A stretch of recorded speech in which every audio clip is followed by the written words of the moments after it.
Senator, opo, ano po ang inyong masasabi sa mga nanunumbat na taga Mindanao ka eh? Dapat ikaw na muna ang unang nagtatanggol sa kapwa mo taga Mindanao na sinasabi na gusto nilang patalsikin sa pwesto. Ano po ang inyong masasabi do'n?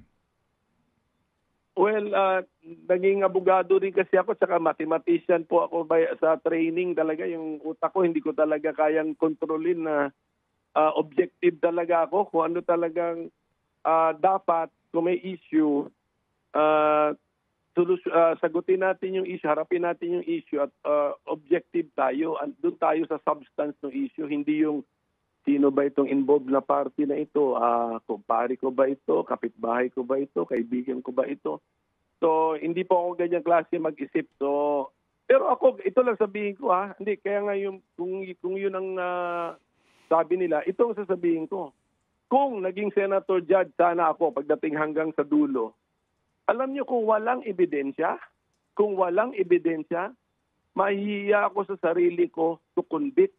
Bakit ko ikukonvict kung walang ebidensya?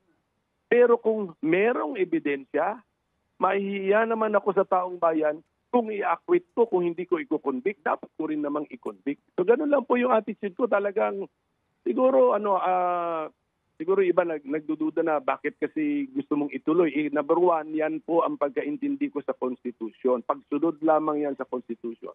Pero then pagka magkaroon na ng trial at darating na tayo sa panahon na kailangan na magdesisyon, ay ipapairal ko po yung cold neutrality of an impartial judge. Titingin ako sa ebidensya. Pag walang ebidensya, handa akong mag-acquit. Pag merong ebidensya, handa rin ako at dapat lang din na i-convict.